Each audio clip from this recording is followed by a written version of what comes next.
Stuart, we'll just start with the statement the club put out yesterday about your contract until 2025. Just to be clear, was it something that you were aware about and the board were aware about, but other people at the club and the supporters weren't? Is that right? Yeah, contrary to what people might think, if I sign a contract, I know what I sign. So, very simply from my side of things, I'm perfectly aware of it.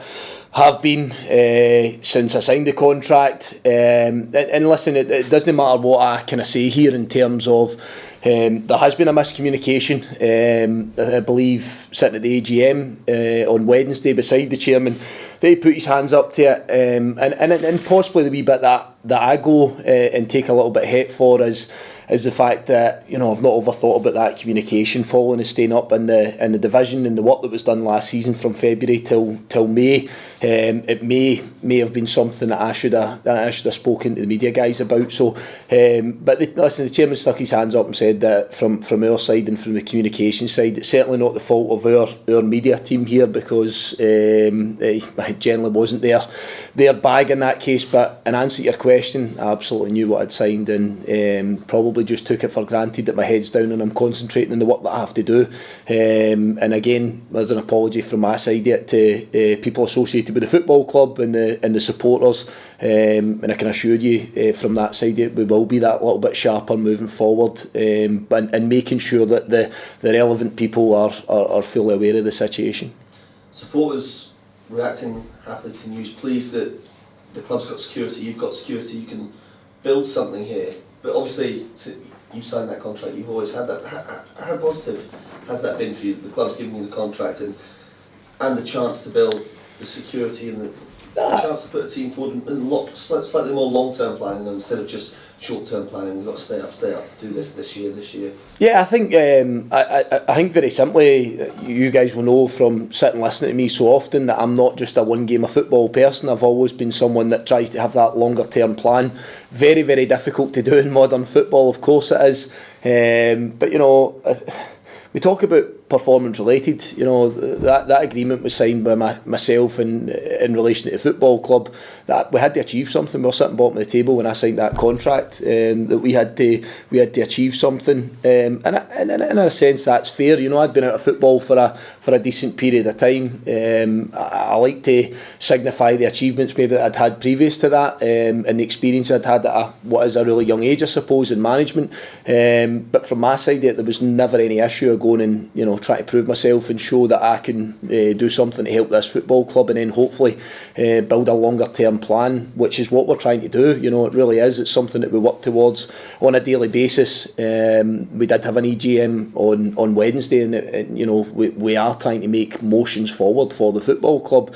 As always, I don't get too wrapped up in things that I can't control. What I do get wrapped up in is the football element. Always with the football element, you have aspects of player development, you always have aspects of recruitment, you still have the day-to-day rigours of making sure that we're achieving our goals and the games that come of a weekend or a midweek. So there's plenty of things going on. This week's been another busy one, even though you look at it as not having a midweek. It's been jam-packed, but again, I can make that assurance of knowing my situation, that every day for me has been with a purpose, of making sure that everybody's on the same boat, that we have an understanding that we want to try and grow and develop, not just on the pitch but also off it. And I think that there's been a lot of good strides made in that as well.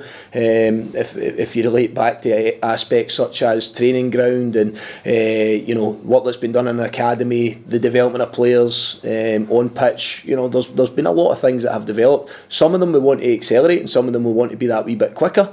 But there's absolutely been a lot of good stuff here, and fingers crossed that's what continues to be. And I think just very simply, hopefully, that now that's out there, that everybody is on the same page. And but what I can genuinely say is that from minute one, every member of staff and every player has been 100% behind me. I literally can't say that it's been any other way, because that becomes a huge problem to me if that's not the case, and it's something that I have to rectify, I have to change if it's not been there.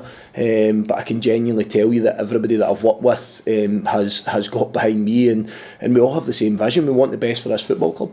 Just finally from me, you see yourself here longer term, longer than 2025? Would you like that?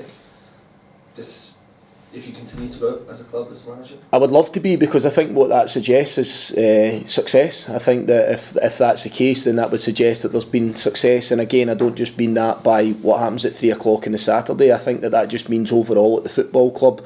And I understand that sometimes in football people believe that the grass is always green on the other side, and I think that we know it's not. But I also mean from a manager's point of view, and not just a supporter or player point of view, because I think what we lean on now in football is that the supporters are a bit disgruntled and the players aren't happy and they want to see change. We've seen a lot of it recently, haven't we, in Scottish football. But from my side, I think that there's also that element where managers start to think that there's better opportunities out there for them and all the rest of it. So very simply for me, I believe that this football club has been a fantastic fit for me. Personally, I've loved every minute of working here. There's been some trials and tribulations, but I've absolutely loved it from start to finish. And I would love to continue that beyond that 2025, because like I've already alluded to, that suggests success. That suggests that we're moving in the correct direction, and that we're all happy with what we're doing. Stuart, the club's clearly at a crossroads with potential investment offers, proposals. How do you plan for next season when there's a bit of uncertainty there? Do you just have to, to go ahead with what's on the kind of cards at the minute? Do you have to factor in what might happen as well? I've always been a big believer in plan A and plan B, so that's probably the best way I can describe it to you. That fundamentally what I would do is I look to plan for what we have now and what the landscape looks like now. But I always think it's a good thinking process to be able to have that what if as well. So if I can make it as clear as possible, that's absolutely what I'm doing at the minute.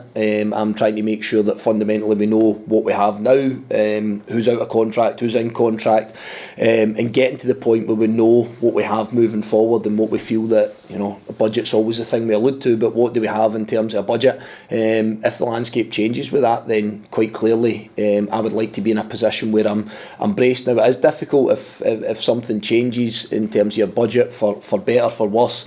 It's really hard to imagine exactly what that looks like, but I think that I've already just spoken about it there, haven't I, that trying to have that forward planning and trying to almost envisage what might be a case, but the first port of call always has to be the plan A. It always has to be what the landscape looks like just now. So that's something that I'm working exceptionally hard on and have been for quite some time, along with many other people at the football club.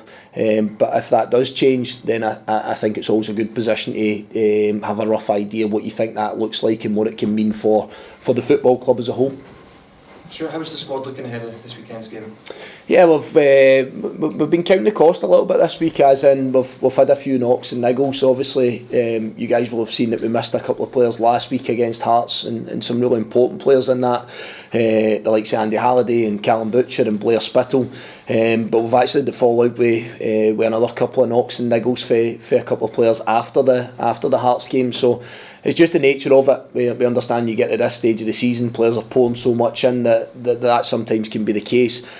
Probably without going into the real specifics of it and the individual players, we think that probably 2 or 3 have a chance of making the game on Saturday, but we are probably going to be that kind of last minute and ensuring that they're fit and ready to go, because if you go to start a player against Celtic, you have to make sure that they're as close to being 100% as they possibly can be, because what we don't want to do is be making changes early in games of football. We want to try and have our stall set out and hopefully start the game well. Something I've spoke about, that at times we feel as if we've conceded the first goal, which gives us a difficult task. We want to try and put ourselves in a position where we're as strong as we can be in the game. So several players will be given every opportunity to make themselves available, but just at this minute there's a little bit of uncertainty surrounding 1 or 2. And you ran Celtic close here and got the draw at Celtic Park. Do those 2 games give you and your players the belief that you can replicate that type of performance this weekend? Yeah, I think it has to give us some sort of belief. I thought we performed really well here, out with conceding a sort of last kick of the ball goal from Matt O'Reilly. Terrific finish it was. Certainly think we could do better. And we've obviously had 2 games at Celtic Park where we've come out with draws and won each draws in my time as well. So you draw on aspects of it, but I think every game's different in isolation. I think what we'll see is some different personnel from Celtic's point of view. They'll see some different personnel from our side of things. But I think when you're a club like Celtic, I think we can all see that there's a particular way that they try and play most weeks. So I think in terms of your preparation, it's not so much that throw the ideas up in the air and see what kind of falls. You get a general idea of how they're going to play, and sometimes for a manager, I believe that gives you a real good chance of preparation. But I always link it to the fact that we have to be good at what we want to be ourselves, and we have to execute what our game plan is as well. So there's a lot of factors, but a lot of our players have been involved in 3 really close games against Celtic over my tenure, and we're definitely drawing the positives, and there's been plenty of them in those games. But it sure as heck doesn't guarantee us anything this weekend. I know Celtic have potentially come under a bit of scrutiny and a bit of criticism recently, and I think that you're always aware of the kind of wounded animal, so to speak, for want of a better phrase. I think that they probably come here knowing that they're involved in what's going to be a pretty close title race, and therefore every point counts. But it does for us as well. We've got a big cause to be fighting for here as well. You talk about them being a wounded animal. Obviously you've had impressive results against them with the draw, the last minute winner for them here, but shouldn't they more vulnerable now than they have been previously? Again, I don't. I do. People will suggest that, and it seems to be the easy narrative that we come up with. And I understand the pressures of. Well, I don't understand the pressures because I've never done it of sort of Rangers and Celtic, or being a player or being a manager. But I think we can all see at the drop of a hat that can turn. I think that Celtic have come out with some results in periods of time where I've looked at the criticism of the performance. Most will tell you to try and win a league that you have to try and win games. I think the big story is that Rangers have found themselves behind Celtic, and they've managed to claw themselves into a position of power, so to speak. If you win every game, then you kind of know how that outcome goes. But I think there's an awful lot of football to be played. I think you start to look at Celtic's personnel. There's been 1 or 2 players there that have been pivotal to their success, in my opinion. There's been some top performers that have missed out of late that make Celtic probably a better team, and the indication seems to be at this minute in time that 1 or 2 of them will be available for this Sunday. So I have to expect the absolute best version of Celtic, and I have to expect the version that I think we've seen for many seasons now, that's picked up plenty of silverware. With them being under a bit of heat at the moment, does that make it more difficult for you and your players, the fact that they want to come here and prove that wrong? It's funny, I had to say this the other day, my 8-year-old son had asked me a question: is this a good time to play Celtic? Just the innocence of youth. But what way do you look at it? You know, do you want to play a team that's in bad form, that have got real motivation to try and come out of a bad situation? I'm not saying Celtic's necessarily in bad form, it's just, or do you want to play that team that are flying high and they're winning lots of games and they could potentially take their eye off the ball? Well, you know, it comes down to that kick-off time on Sunday, and ensuring that you show that, I keep talking about, you'll be fed up hearing, is the emotional intelligence to deliver what's expected of you. But the one thing I know is people sitting here expecting Motherwell to just go and beat Celtic, it's not a thing. You know, for us to get a result against Celtic, we have to be at our absolute best. You look at the gulf between the two clubs, and I grin when I say that. It's a different world altogether that we live in comparison to Celtic.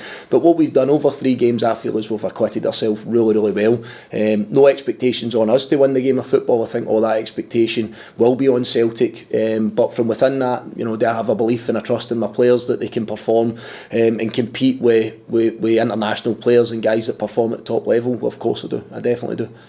I just checked about Barry Maguire. I've noticed he was on your injury list that the club put out. Is he going to be out for a while? Can he be somebody who can help the squad if he's fit? Barry's carrying an injury at this minute in time. I think it's the best terminology. It's a pectoral muscle or whatever. So Barry's been out for a number of weeks with that, and it looks like he'll be out for several weeks more. Just a pretty innocuous incident that led to the injury. So you know, is not really somebody at this minute in time that's on our mind purely because he's picked up that injury. So again, we'll assess it with the medical side, but it's certainly looking at a few weeks before we can even start to talk about Barry being an option to us.